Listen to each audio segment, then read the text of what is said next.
नमस्कार दोस्तों, स्वागत है आप लोगों का आपके अपने YouTube चैनल इन्फॉर्म राइट पर। सुकन्या समृद्धि संपूर्ण जानकारी। इसमें आपको बहुत सारी कंफ्यूजन हो सकती है, लेकिन इस वीडियो के बाद में आपकी सारी कंफ्यूजन दूर हो जाएंगी। चलिए, इसमें आपको बताएंगे ब्याज, मैक्सिमम टाइम, नियम और शर्तें क्या है, डिटेल्स, ब्याज की दर ही अभी बढ़ाई गई है वो क्या है, वो सारी चीज़ें आपको यहाँ पे दिखाई जाएंगी। कितना आपको रिटर्न मिलेगा वो सारी चीज़ें आपको यहाँ पे दिखाई जाएंगी। चलिए शुरू करते हैं। तो सुकन्या समृद्धि का सबसे पहले तो अगर हम बात करें, सुकन्या समृद्धि की अगर हम बात करें तो ये एक ऐसी योजना है जो बच्चियों के लिए की जाती है, जो अपनी बेटियों के लिए की जाती है। इसे कोई भी मतलब नाना नानी कोई भी इसे अपनी किसी रिश्तेदार के लिए खुलवा सकता है, अपनी बेटियों के लिए खुलवा सकता है। इसके लिए देखिए कुछ शर्तें हैं। सबसे पहले तो ये, जब जिस भी लड़की के लिए ये खुलवानी है उसकी उम्र 10 साल से कम होनी चाहिए। सबसे पहली शर्त यह है कि उम्र 10 साल से कम होनी चाहिए।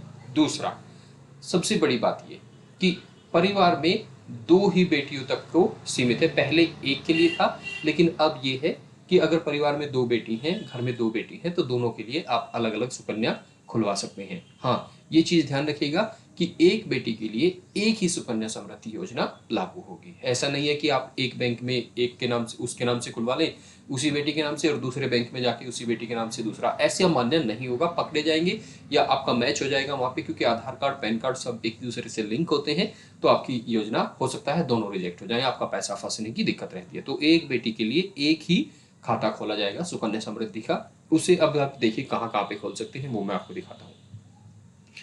इसे आप नॉर्मली पोस्ट ऑफिस में और बैंकों में खोल सकते हैं। पोस्ट ऑफिस में सबसे अच्छा बताया जाता है। बैंकों में state bank of India, Punjab national bank, bank of India, Indian bank, union bank, bank of Maharashtra, Indian overseas bank, central bank, Punjab and Sindh, Canara and Indian banking corporation अभी इस योजना को देते हैं। यहाँ से जाके आप ये योजना ले सकते हैं। सबसे बड़ी बात, ये पोस्ट ऑफिस में योजना सबसे पहले आई थी और पोस्ट ऑफिस में ही आज ही सबसे इजीली इसे खोला भी जाता है, पोस्ट ऑफिस में। बाकी जगहों पे आपको पैसा जाके जमा करना पड़ेगा, लेकिन यहाँ पे आपको, अगर आप IPPB, Indian post payment bank, 250 रुपये में, 175 रुपये में आपका अकाउंट खुल जाता है। 175 रुपये में आपका अकाउंट खुल जाता है। यहाँ के बाद आप ऑनलाइन भी पैसा इसमें जमा कर सकते हैं।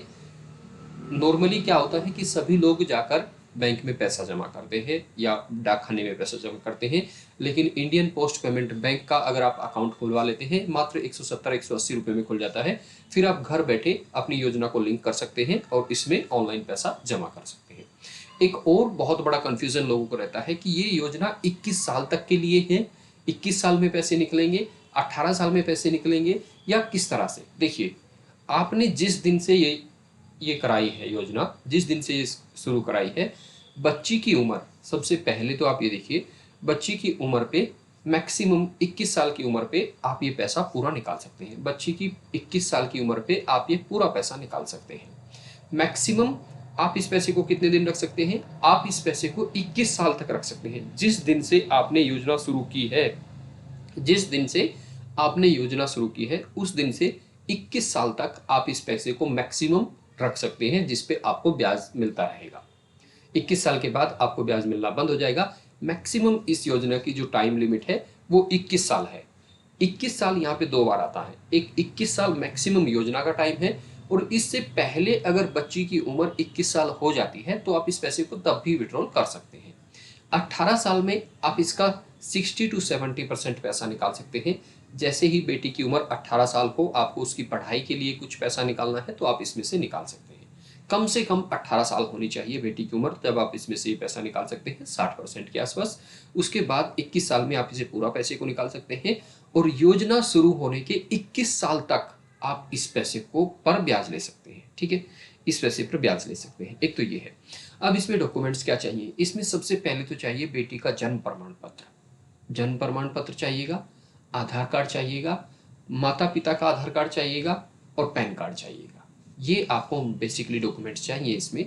बाकी दो फोटो आप अपनी फ़ोटो लेके जा सकते हैं, लेकिन नॉर्मली पोस्ट ऑफिस में तो लगाते नहीं है फ़ोटो। पोस्ट ऑफिस में फ़ोटो लगाते नहीं है। बैंक में हो सकता है आपसे फ़ोटो मांगे, पोस्ट ऑफिस में आपसे फ़ोटो भी नहीं मांगते, आप लेकर जाइएगा। लेकिन नॉर्मली ये है कि वो लगाते नहीं है। पासबुक आपको दे देंगे। पासबुक आपको 2 से 3 दिन बाद मिलती है। ठीक है, अब इसमें आपको रिटर्न में यहाँ पे दिखा देता हूँ सुकन्या समृद्धि का। अभी हाँ, अभी एक चीज़ और मुझे आपको बतानी है, इसका ब्याज दर अभी हो गया है 8.5%, सॉरी 8.2, अभी 0.2% का ब्याज दर बढ़ाई गई है।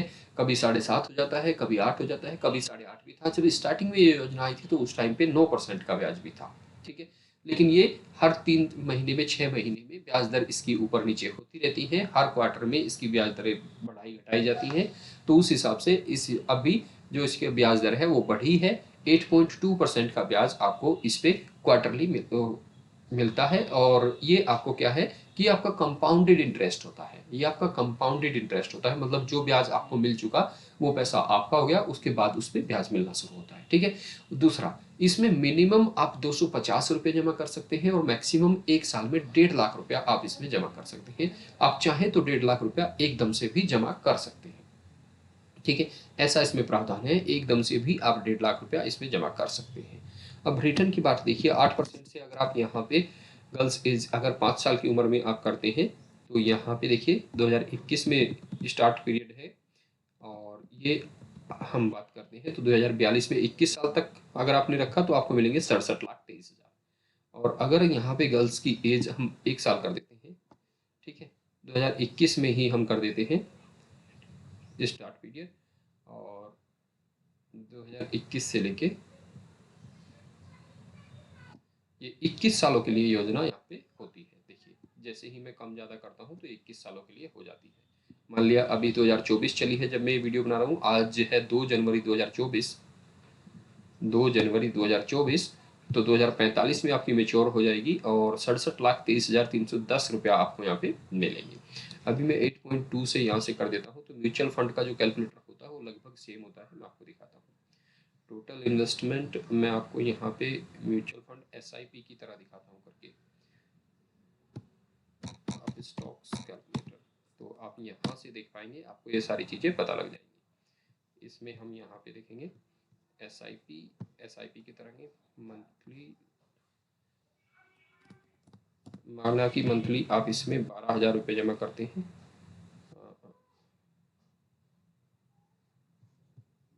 तो यहाँ पे भी आप किसी भी कैलकुलेटर में जाके जमा कर सकते हैं। यहाँ आप देखिए डिपॉजिट अमाउंट आप 1.5 लाख तक कर सकते हैं। मैं 1.5 लाख पे कैलकुलेट करके दिखाता हूँ। Number of deposits per year, ठीक है, एक ही रहेगा क्योंकि 1.5 लाख रुपया हो गया आपका मैक्सिमम हो गया। 21 साल में मेच्योरिटी, 15 साल का ड्यूरेशन हो गया, ठीक है। ड्यूरेशन देखिए 1.5 लाख, अगर आप इसे ज़्यादा करेंगे तो ये लेगा नहीं, ठीक है। मेच्योरिटी अमाउंट जो होगा आपका 59,80,000 हो जाएगा। मेच्योरिटी अमाउंट आपका 59,80,000 यहाँ पे हो जाएगा अगर आप इसे करेंगे, ठीक है।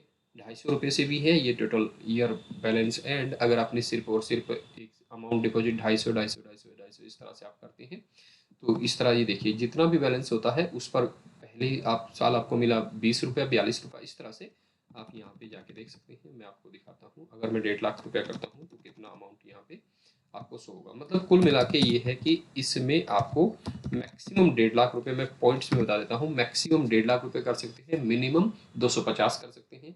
मिनिमम एज जब भी बच्चा पैदा हो तब से कर सकते हैं। मैक्सिमम एज बच्चे की 10 साल होनी चाहिए। 21 साल की एज में जब लड़की की उम्र 21 साल हो जाए तब आप पूरा पैसा निकाल सकते हैं। 18 साल की उम्र में आप 60% पैसा निकाल सकते हैं।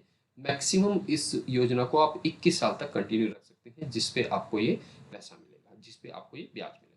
तो और भी जानकारी अगर आपको ये अच्छी लगी है वीडियो को प्लीज़ आप लाइक कर दीजिए और चैनल को सब्सक्राइब जरूर कर दीजिएगा। नमस्कार, धन्यवाद दोस्तों।